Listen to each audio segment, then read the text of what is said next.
A recently unearthed audio recording of Ronald Reagan from 1971 has raised questions about the former president's views on race.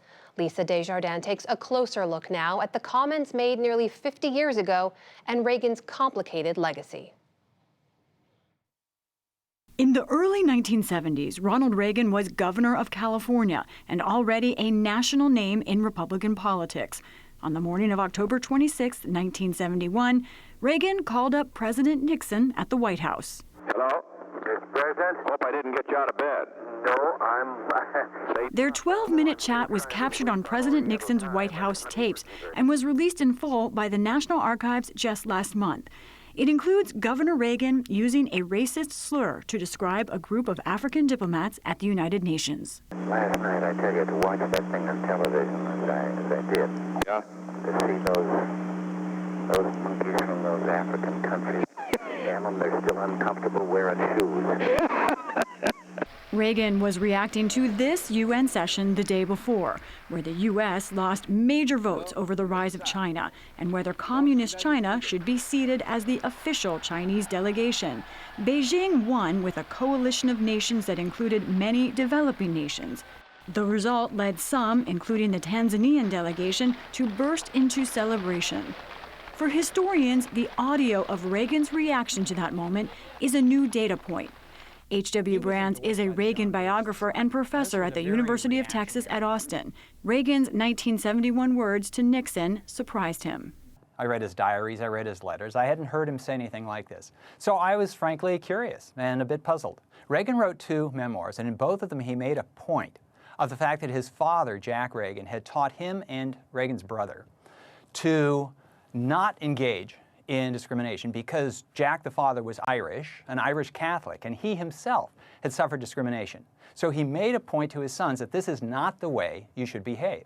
When Reagan launched his 1966 bid to become California governor, his 30-minute ad showed 2 sides of thinking. One was get tough on crime, at one point comparing violent areas to jungles. The only thing that's gone up more than spending is crime. Our city streets are jungle paths after dark. The other was soaring rhetoric about equality. Those few who choose to walk with prejudice will walk alone.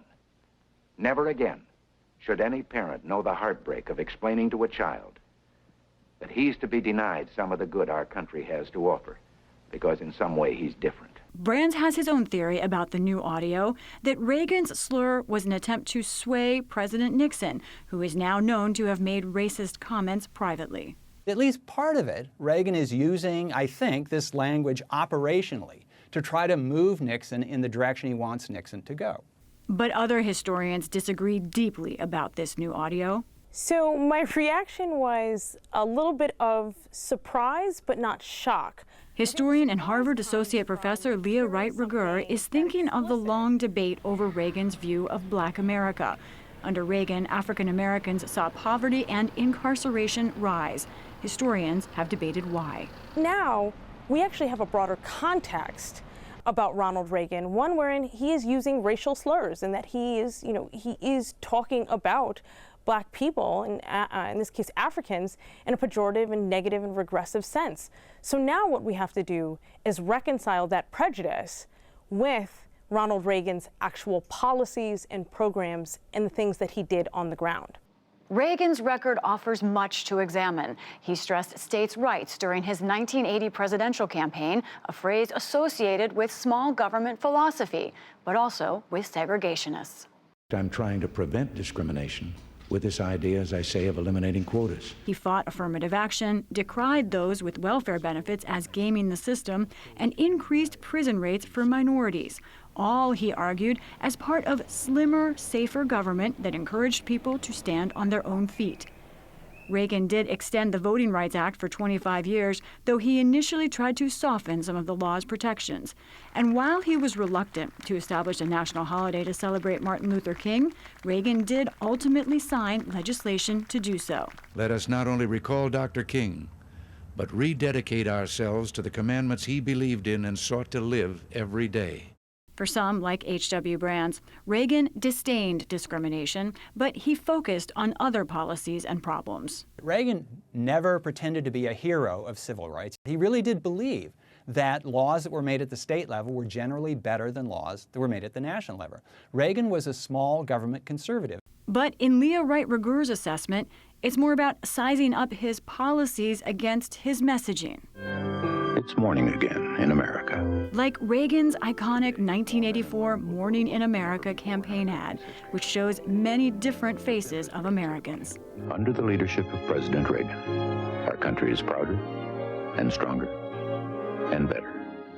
Over the course of his career, Reagan and his strategists and his advisors figure out that one of the most politically powerful and insulating things that they can do is actually use the language and symbolism of inclusivity and tolerance, even as they are having different kind of conversations with audiences like white Southerners around states' rights that have traditionally held racialized and discriminatory meaning. Both historians note that other modern presidents also have complicated histories on this subject. Consider President Lyndon Johnson. Lyndon Johnson grew up in Texas, which is a state of the Confederacy. And Lyndon Johnson had to deal with all sorts of rampant racists in Texas. And when he was speaking to them, he spoke a language that they could understand, a language that he wouldn't speak in public, a language that he wouldn't speak in other contexts. But he was also one who was very effective at getting people to go along with him. We have somebody like Lyndon Johnson on tape saying all kinds of awful things about race, saying racist things, saying discriminatory things, saying sexist things. We also know that during his presidency, he's instrumental in really forcing Congress to pass the most comprehensive civil rights bill the nation had ever seen. And so all of those things can be true and coexist at the same time. The renewed debate over President Reagan and race comes as he has become a touchstone for leaders in both parties. Last month, Democratic House Speaker Nancy Pelosi referred to some of Reagan's pro-immigrant words to rebuke President Trump. He is denigrating all the newcomers who come to our country in complete opposition to the beautiful words of Ronald Reagan in the last speech that he made to the country as President of the United States. The doors were open to anyone with the will and the heart to get here. Reagan, the great communicator, That's how I saw it. knew the power of words. Mr. Gorbachev. Now there is even more debate over how he used them. We will always be For the PBS prepared, NewsHour, I'm Lisa Desjardins. so we may be always free.